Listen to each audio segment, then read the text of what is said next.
नमस्कार दोस्तों, मेरा नाम है प्रभात कुमार, फिशरीज एक्सपर्ट। आपका स्वागत करता हूं आज की एक और बेहतरीन, खास और जबरदस्त वीडियो में। और दोस्तों, आज के इस वीडियो में मैं आपसे बात करने वाला हूं स्नेक हेड मछली के पालन के बारे में। आप में से बहुत सारे लोगों ने कई बार कमेंट में इस बात को पूछा है कि सर मेरे पास बहुत ज्यादा जमीन नहीं है। मेरे पास ये तो कई बार लोगों ने कहा कि 1000 स्क्वायर फीट है, 500 स्क्वायर फीट है, 2000, 3000, 5000। मतलब यदि आपके पास 5000 स्क्वायर फीट तक की जमीन है तो ऐसे में सर मैं कौन सी मछली का पालन करूं, किस तरीके से मछली का पालन करूं, और क्या मुझे इतने जगह में पालन करके भी मछली पालन में मुनाफा प्राप्त हो सकता है। क्योंकि यदि 1 या 2000 स्क्वायर फीट का तालाब देखा जाए तो ये 1 एकड़ तालाब के मुकाबले में बहुत छोटा तालाब है। और आईएमसीज के लिए रिकमेंडेशन ये दी जाती है कम से कम आपके पास आधा एकड़ का तालाब हो, कम से कम। अब यहाँ पे यदि 1 एकड़ तालाब की बात की जाए तो उसका जो एरिया होता है वो तकरीबन 44,000 स्क्वायर फीट होता है। तो आप समझ सकते हैं कि 1 एकड़ यानी 44,000 स्क्वायर फीट, और यहाँ पे बात केवल 500 स्क्वायर फीट, 1000 स्क्वायर फीट की बात की जा रही है, यानी उसका 40वां भाग 1 एकड़ का। क्या इतने छोटे तालाब में भी संभव है? जी हाँ। ये स्नेक हेड जो फिश है ये इतने छोटे तालाब में पालन की जा सकती है। इसमें और रेट की बात की जाए ना स्नेक हेड फिश की, तो इसका रेट भी बहुत ज्यादा हाई होता है। ये हाई वैल्यू फिश कहलाती है। पालन करने में सरलता होती है, इसलिए आप कम जगह में भी इसका पालन कर सकते हैं। तो आज स्नेक हेड फिश के बारे में, क्या है ये फिश, रहती कहाँ है, कैसा क्या खाती है, बेसिक इंफॉर्मेशन तो आपको दूंगा। इस साथ पालन की कि तालाब कैसे बनाना है, खाने के लिए क्या दे रहा है, वाटर क्वालिटी कैसे मेंटेन करनी है, आज को कंप्लीट सिनेरियो आपको समझाने वाला हूं। स्नेक हेड फिश के पालन की संपूर्ण जानकारी आपको इस वीडियो में मिलने वाली है, और इस वीडियो को देखने के बाद आप इसका पालन करके जरूर सफलता प्राप्त करेंगे। दोस्तों, ये वीडियो 2 पार्ट में बनाने वाला हूं मैं, क्योंकि वीडियो बहुत लंबी हो जाती है। आप लोग शिकायत करते हैं कि सर थोड़ा छोटी वीडियो बनाइए। अब क्योंकि नॉलेज ज्यादा देना है ना, तो छोटी वीडियो में ज्यादा नॉलेज दे पाना संभव नहीं। अगर नॉलेज कम ही होता तो छोटा वीडियो बना के भी डिलीवर कर सकते, लेकिन मैं जितनी बड़ी वीडियो बनाता हूँ मुझे लगता है कोई चीज छूट गई, कोई चीज छूट गई। इसलिए मैं डिसाइड किया हूँ कि इस टॉपिक को, क्योंकि बड़ा टॉपिक है, इसको 2 पार्ट में डिलीवर करूंगा मैं आपको। पहले पार्ट में आज मैं बात करने वाला हूँ कि सबसे पहले समझिए स्नेक हेड फिश है, ये फिश क्या है, इसको आप क्या किस नाम से हो सकता है जाना चाहता हूँ, इसका बारे में कुछ बेसिक इन्फॉर्मेशन जान लीजिए। देखिए, कुछ मछलियां होती हैं जो देश के बाहर जिनकी उत्पत्ति होती है, कुछ मछलियों की उत्पत्ति देश के अंदर ही होती है। स्नेक हेड फिश की जो उत्पत्ति है वो अपने देश भारत में ही हुई है। मतलब भारत और इसके जो कुछ करीबी जो देश है, जैसे कि थाईलैंड, मलेशिया, इंडोनेशिया, यहाँ पे। वैसे तो स्नेक हेड फिश की 2 प्रमुख प्रजातियां हैं। एक वो जिनकी उत्पत्ति अफ्रीका में हुई है, और दूसरी वो जिनकी दक्षिण एशिया में हुई है। जो अफ्रीका में जिनकी उत्पत्ति हुई उनको जो जीनस उनका है वो पैराचन्ना है, और जो इंडिया में हुई वो चन्ना है। तो इंडिया वाली जो स्पीसीज है वो इंडिया में बहुतायत में पालन की जाती है। आपको बता दूं कि ये मछली इतनी बेहतर है पालन करने के लिए कि थाईलैंड में आज से 10 साल पहले जितने भी फार्मर मागुर मछली का पालन कर रहे थे, आज वो सब अपने आप को शिफ्ट कर चुके हैं स्नेक हेड मछली के पालन के लिए। मतलब वहां पे एक पूरा कह सकते हैं चेंज आ चुका है ग्राफ में। जहां पे पूरे फार्मर मागुर जैसी मछली का पालन करते थे, अब उन्होंने मागुर को छोड़ दिया पालन करना, और अब वो स्नेक हेड मछली का पालन करने लगे हैं। अब जब सब फार्मर थाईलैंड में इस तरीके से स्नेक हेड मछली के पालन करने के लिए भाग रहे हैं, तो कोई तो खासियत होगी इसमें। आज हम इसकी कंप्लीट एनालिसिस करेंगे और मैं आपको कंप्लीट जानकारी देने वाला हूं। सबसे पहले समझ लेते हैं कि ये स्नेक हेड जो फिश है, इसको स्नेक हेड क्यों कहा जाता है। देखिए, स्नेक का मतलब होता है सर्प, सांप, और हेड का मतलब होता है सिर। तो एक्चुअली में जो ये मछली होती है ना, इसका जो सिर होता है वो सांप के सिर के जैसा होता है।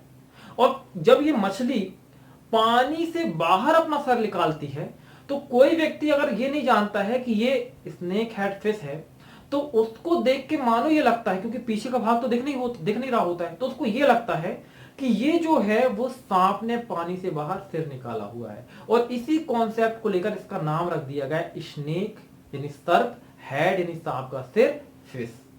यदि इसके कुछ और नामों की बात की जाए तो इसको मोरेल और सोल नाम से भी बहुत आयत में जाना जाता है। यदि इंडिया में बात करूं स्नेक हेड फिश की कौन कौन सी ऐसी प्रजातियां जिनका पालन किया जाता है, तो 3 मुख्य प्रजातियां हैं। पहली है स्ट्रिप्ड मोरेल, दूसरी है ग्रेट स्नेक हेड, और तीसरी होती है स्पॉटेड स्नेक हेड। तीनों प्रजातियों में जो स्ट्रिप्ड स्नेक हेड है, यानी जो मोरेल मछली, एक्चुअली में इसको कॉमन मोरेल या कॉमन स्नेक हेड कहा जाता है, या फिर जिसको कहा जाता है मड फिश यानी कीचड़ की मछली, उसका ही पालन सबसे ज्यादा किया जाता है। वो ही पालन के लिए सबसे बेहतरीन मछली मानी गई है।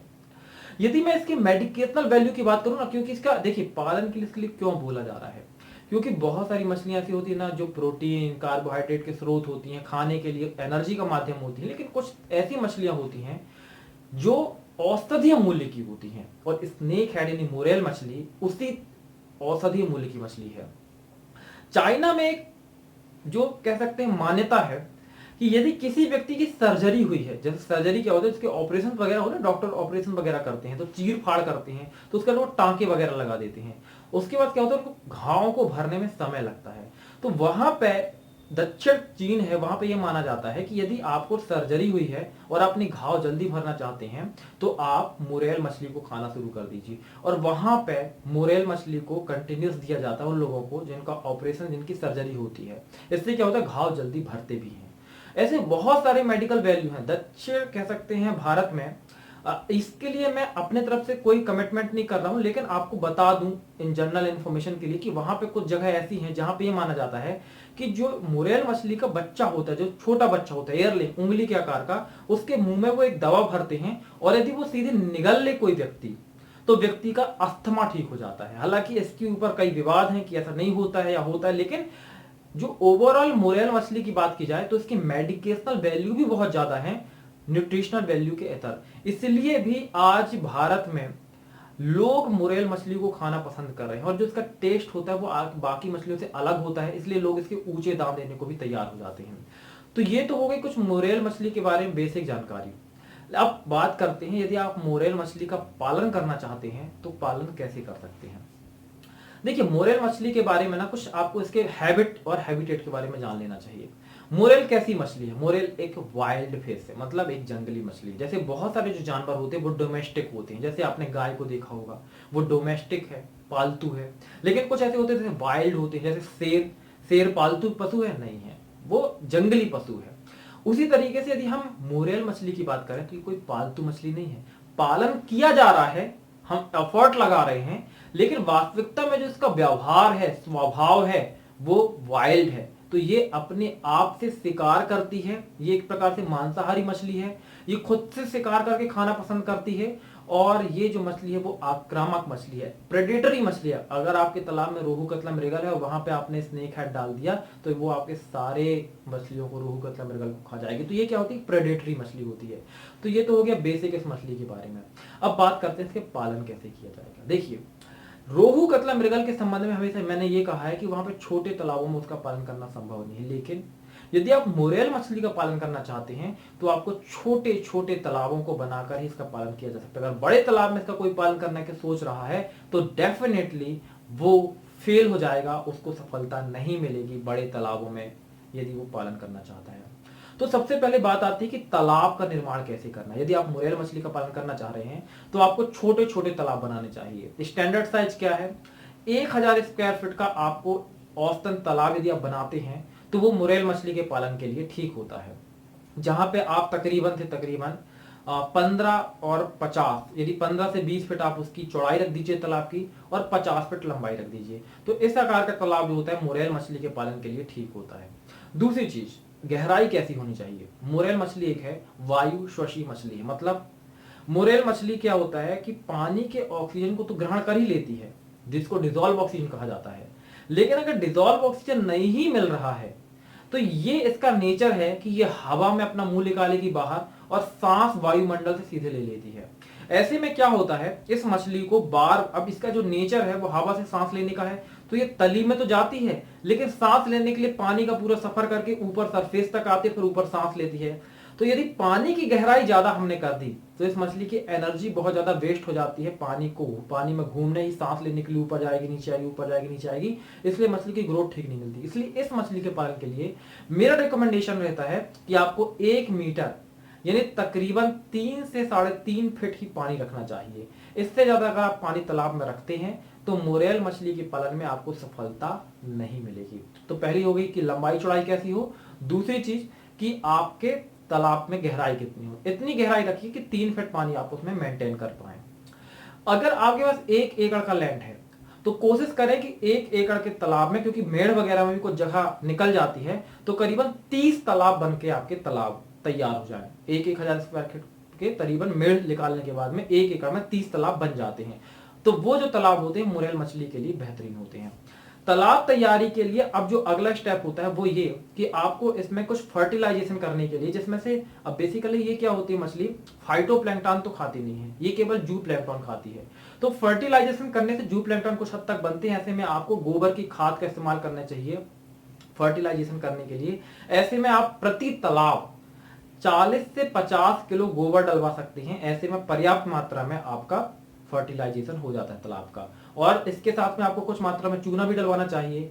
तो प्रति तालाब 3 से 4 किलो चूना, 1000 स्क्वायर फीट का जो स्टैंडर्ड तालाब है मैं उसके लिए बात कर रहा हूँ, प्रति तालाब 3 से 4 किलो यदि आप चूना डलवाते हैं तो वो ठीक होता है। इसके बाद आपको तालाब में पानी भर देना है।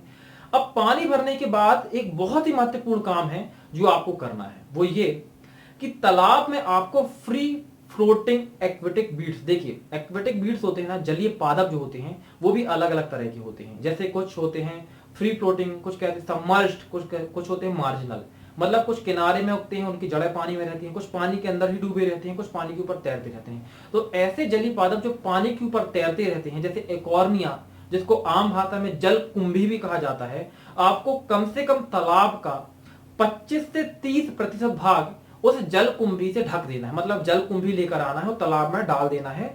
तो इतनी तालाब में डालनी है कि कम से कम 25 से 30% जो भाग है वो तालाब का ढक जाए। ऐसा क्यों? क्योंकि जैसे मैंने बताया कि ये एक वाइल्ड फिश है। इस मछली का स्वभाव नहीं है कि ये मछली क्या हो कि पानी के जो खुला वातावरण है वहां पर रहे। देखिए, यदि आप नॉर्मल तालाबों में इस तरह के एक्वेटिक बीड्स को रखते हैं ना, तो वो पानी में ऑक्सीजन की मात्रा कम कर देते हैं, लेकिन इसको ऑक्सीजन की जरूरत नहीं क्योंकि वायुमंडल से ले लेती है। पर ये क्या, एक शिकारी मछली है और कोई भी जीव शिकार छुप के करता है। तो ऐसे में इस मछली का नेचर है कि ये जो आप जलकुंभी वगैरह पानी में डालेंगे ना, ये उसके नीचे छुप के रहेगी और जैसे ही कोई शिकार उसको देखेगा वो बाहर निकलेगी, शिकार को पकड़ेगी, फिर वहां नीचे चली जाएगी। तो इसको ऐसा एनवायरनमेंट आपको देना पड़ेगा कि इसको लगे कि वो एक वाइल्ड एरिया में है, ना कि किसी पालन किए जाने वाले तालाब में है, तो इसका पालन संभव हो पाता है। तो आपको यहाँ पे क्या करना है, कम से कम 25 से 30% भाग जो है तालाब का वो किसी फ्री फ्लोटिंग, खासकर जलकुंभी बेहतर है, उससे आपको ढक देना है। तो यहाँ पे आपकी तालाब की प्रिपरेशन कंप्लीट हो जाती है। दोस्तों यहाँ पे लेकिन एक सवाल ये आता है कि बहुत सारे आप में से ऐसे लोग हैं जिनके पास हो सकता है आधा आधा या एक एकड़ के तालाब हों। अब आप लोग शायद स्नेक हेड या मुरेल मछली का पालन करना चाह रहे हो, लेकिन समस्या ये है कि अब आपका तालाब तो बड़ा है और बड़े तालाब में मैं आपको बता दूं, आप 1 एकड़ के तालाब में ये सोचें कि अगर आप मुरेल मछली का पालन करके सफलता प्राप्त कर लेंगे ना, मैं लिख के दे सकता हूं कि आप असफल होंगे। जितनी मछलियां डालेंगे, अगर आप 10,000 मछलियां डालेंगे तो आपको 2 4 6 मछलियां ही अगर ढूंढने में मिल जाए तो बड़ी बात है, पूरी मछलियां आपकी गायब हो जाएगी। बड़े तालाब में आप निश्चित तौर पर असफल होंगे, आपको छोटे छोटे तालाब ही बनाने पड़ेंगे। लेकिन यदि आपका बड़ा तालाब है पहले से और अब आप करना चाहते तो क्या करें, इसके लिए 2 विकल्प है, या तो आप बीच से मेढ़े डलवा दें और तालाब को छोटे छोटे भागों में बंटवा दें, या तो एक और विकल्प होता है जहां पे आप जो मछली को पकड़ने का जाल होता है ना, उस जाल को तालाब में लगाकर केज बनाएं। केज कल्चर आप यहां पे कर सकते हैं। केज कल्चर क्या होता है इसके ऊपर मैं एक सेपरेट वीडियो बनाऊंगा आने वाले समय में, लेकिन यहां पे आप बेसिक कॉन्सेप्ट ये समझ लीजिए कि मेड़ बनाने से क्या होता है, तालाब बट जाता है। इसी तरीके से आप छोटे छोटे केज, मतलब कि 4 बैम्बू गड़ाइए और उसके चारों तरफ जाल को लपेट दीजिए। इससे क्या होगा, उसके बीच में जो मछली होगी वो भाग नहीं पाएगी, तो मछली को क्या होगा, एक छोटे से एरिया में बंध जाएगी। तो इस तरीके से भी अगर बहुत बड़ा तालाब है तो वहां पे केज बनाकर छोटे छोटे मुरेल मछली का पालन किया जा सकता है। तो इस तरीके से आप तालाब की व्यवस्था करेंगे, तालाब की तैयारी करेंगे। दोस्तों यहाँ पे अब आपका तालाब तैयार हो गया और मैं आपको बता दूं कि यदि आप मुरेल का कल्चर करना चाह रहे हैं ना, तो तालाब की तैयारी आप मई जून महीने में कर लें, क्योंकि जुलाई और अगस्त का महीना मोरेल के संचय करने के लिए सबसे बेहतरीन महीने होते हैं। तो मई जून में आपने तालाब तैयार कर लिया। अब बात आती है कि बच्चों का संचय आप कैसे करेंगे। देखिए, यदि आप मेरे रिकमेंडेशन पे जाएं तो यदि आप सीड का स्टॉकिंग करना चाह रहे हैं मुरेल की, तो आपको कम से कम 50 से 100 ग्राम सीड की ही स्टॉकिंग करनी चाहिए। उससे छोटा जो सीड है, 50 ग्राम से कम वजन का जो बच्चा है, आपको किसी भी हालत में तालाब में स्टॉक नहीं करना चाहिए। नहीं मिलता है तब के लिए मैं आपको कंडीशन बता सकता हूं कि आप फिंगरलिंग साइज का बच्चा कम से कम उसको स्टॉक करें, वरना आप असफल होंगे अगर आप फ्राई या फिर स्पॉन साइज का बच्चा स्टॉक कर देंगे। ऐसा क्यों? क्योंकि देखिए, जो मोरेल मछली है ना, इसमें पेरेंटिंग का गुण पाया जाता है। आपका बच्चा है, आप समझिए, आप में पेरेंटिंग का गुण है, ऐसा कोई इंसान का बच्चा नहीं होगा जो बिना माता पिता के बढ़ जाए, है ना। ऐसा हो सकता है कि बुआ पाल दे, चाची पाल दे, मामी पाल दे, अगर माता या पिता नहीं है, लेकिन कोई ना कोई तो पेरेंटिंग करने के लिए होना चाहिए। ऐसा नहीं हो सकता कि 1 साल के बच्चे को आप हिमालय में छोड़ आए अकेले और उससे कहें बेटा तू यहाँ पे सरवाइव कर, वो नहीं कर पाएगा सरवाइव। क्यों? क्योंकि उसके पेरेंट कोई नहीं, बताने वाला कोई नहीं।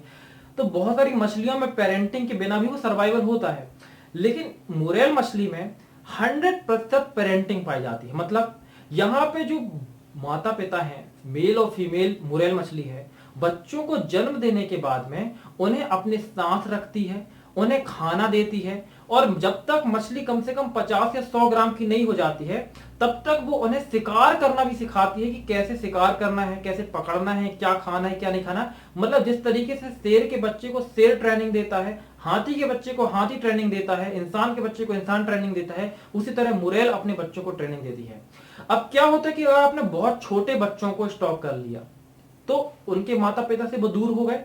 अब उनको कोई बताने वाला नहीं कि क्या खाना है, किस आकार का खाना है, कैसे शिकार करना है। ऐसे में बिना पेरेंटिंग के ये बच्चे हो जाते हैं डेड। तो यदि आप फिंगरलिंग भी स्टॉक कर रहे हैं तो फिंगरलिंग की जो स्टॉकिंग है वहां पे सर्वाइवल रेट कम से कम आपको 15 से 20% ही मिलने वाला है। यदि रोहू, कतला, मृगल जैसी मछलियों के आईएमसीज की बात करें तो वहां पे 70 से 80% तक सर्वाइवल रेट होता है। यानी आपने 100 मछलियां तालाब में स्टॉक की, 10-20 मर जाए एक बात है, लेकिन 80 मछलियां जो होंगी वो आपकी बड़ी होने के लिए सक्षम हो जाती हैं।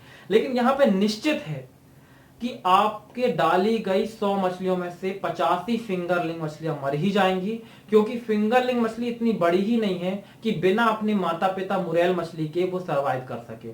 कुछ होती हैं जो सरवाइव कर सके, लेकिन बाकी तो सरवाइव नहीं कर पाएंगे। लेकिन चूंकि 50 या 100 ग्राम के बच्चे को आप जब तालाब में स्टॉक करते हैं तो अब उसे पेरेंट्स की जरूरत नहीं पड़ती। जैसे कि अगर एक 15 साल का लड़का है, अब उसे बहुत हद तक पेरेंटिंग की जरूरत नहीं है, तो यदि वो अकेले भी अब रहे तो सरवाइव कर सकता है। लेकिन अगर कोई 2 साल का बच्चा आप सोचो कि माता पिता से अलग कर दें और वो अकेले ही किसी देश में छोड़ दें और जी ले, तो संभव नहीं है।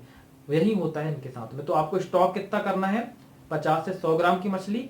यदि उस आकार की मछली नहीं मिलती है तो फिंगरलिंग को आप स्टॉक कर सकते हैं। उससे छोटा तो स्टॉक करने की सोचिए ही मत, पूरे तरीके से लॉस में चले जाएंगे। क्या होता है आज के समय में ना, फीड माफिया, सीड माफिया बहुत ज्यादा देश में बढ़े हुए हैं। मुझे लोग बताते हैं कि सर मुझे स्पॉन मछली डलवा दी, मुझे फिंगरलिंग, मुझे फ्राई डलवा दिया, जहां पे 5,000 डालनी वहां पे 50,000 डलवा दिए। इन लोगों का पूरी जाल चलती है।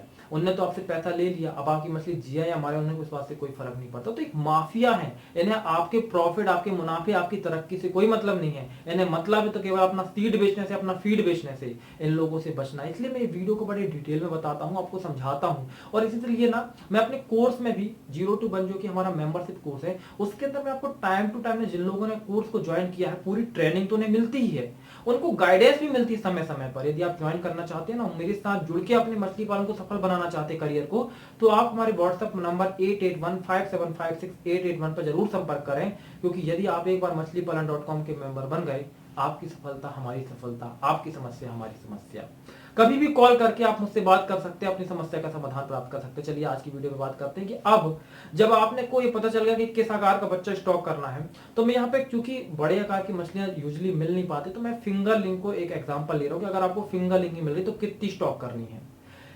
जितने स्क्वायर फीट का तालाब है उतने नंबर से आपको स्टॉक कर। जैसे अगर आपका 1000 स्क्वायर फीट का तालाब है तो आपको वहां पे 1000 मुरेल मछली को स्टॉक करना है। तो यहाँ पे कोई आंकड़ा नहीं है, बस सीधी सी बात है कि जितनी मछलियां हैं उतनी स्टॉक करनी है। अब एक और सवाल आपके मन में आ सकता है कि क्या किसी अन्य मछली के साथ में मुरेल मछली का पालन किया जा सकता है? बिल्कुल नहीं किया जा सकता। जैसे मैंने कहा बताया कि एक शिकारी और मांसाहारी मछली है।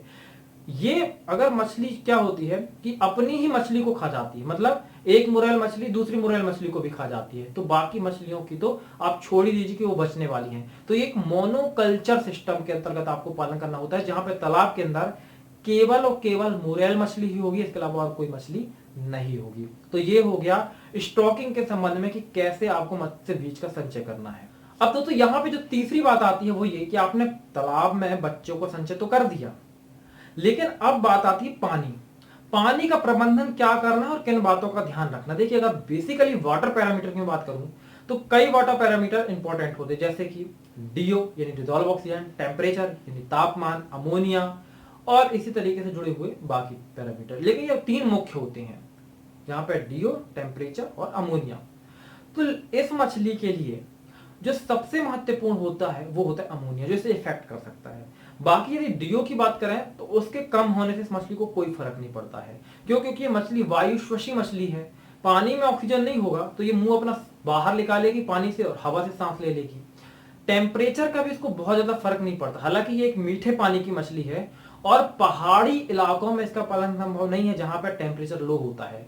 लेकिन फिर भी यदि 15 डिग्री से 30 डिग्री के बीच में तापमान है तो ये मछली सरवाइव करती है और इसका पालन संभव हो पाता है। लेकिन अगर 15 डिग्री सेल्सियस से, मतलब 15 भी तो थोड़ा कम हो जाता है, 18 डिग्री सेल्सियस एक बेंच मार्क है, उससे कम तापमान होता है तो प्रॉब्लम आ सकती है।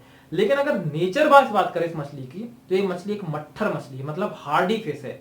इसको बहुत ज्यादा एनवायरमेंट से फर्क नहीं पड़ता है कि अगर पानी बहुत ज्यादा खराब हो गया, इस तरह की चीजें हो गई तो फर्क पड़े। हाँ, लेकिन अमोनिया इसे जरूर प्रभावित करती है, तो आपको इस बात का विशेष ध्यान रखना है कि आपको अमोनिया का नियंत्रण करना है।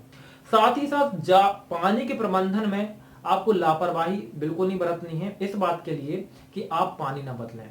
समय समय पर हर 2, 4, 6 दिन में जब भी आपके लिए उपयुक्त हो, आपके पास साधन उपलब्ध हो, तालाब के कुछ पानी को बाहर निकाल दें और तालाब में कुछ नए पानी को ऐड करें।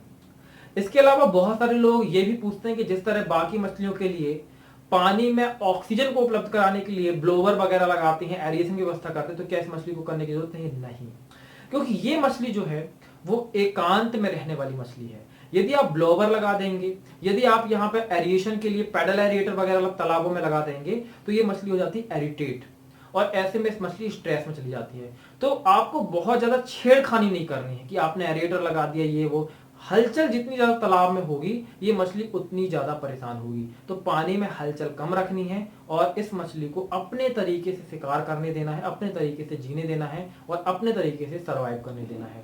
तो ये तो हो गई इस मछली के बारे में एक हद तक बात की कैसे कैसे पालन करना। अब बची है कि इस मछली को आपको खाने के लिए क्या देना है और इससे जुड़ी हुई और कुछ बातें। अब ये वीडियो लंबी चूंकि हो रही है, मैंने शुरू में ही कहा था कि 2 पार्ट में इस वीडियो को बनाने वाला हूं, तो ये हो गया दोस्तों फर्स्ट पार्ट। अगले पार्ट में हम इसके आगे के और भी चीजों के बारे में बात करेंगे कि मार्केटेबल साइज क्या है, बेचना कैसे, हार्वेस्टिंग कैसे करना है, खाने के लिए क्या देना है, होममेड फीड कैसे तैयार करना है, प्रॉब्लम्स क्या होती हैं मछली के पालन के दौरान में, वो हम अगले पार्ट में बात करेंगे। उस पार्ट को भी देखने के लिए आप चैनल को यदि अभी तक सब्सक्राइब नहीं किया ना आपने, तो सब्सक्राइब बटन देख ले लेगा लाल कलर का, वहां पे सब्सक्राइब करिए, साथ में बेल का आइकन भी जरूर दबा दीजिए ताकि इस तरह की वीडियो जब भी मैं अपलोड करूँ आपको उसका नोटिफिकेशन मिलता है। दोस्तों मिलता है अगली वीडियो में, तब तक के लिए जय हिंद, जय भारत, वंदे मातरम।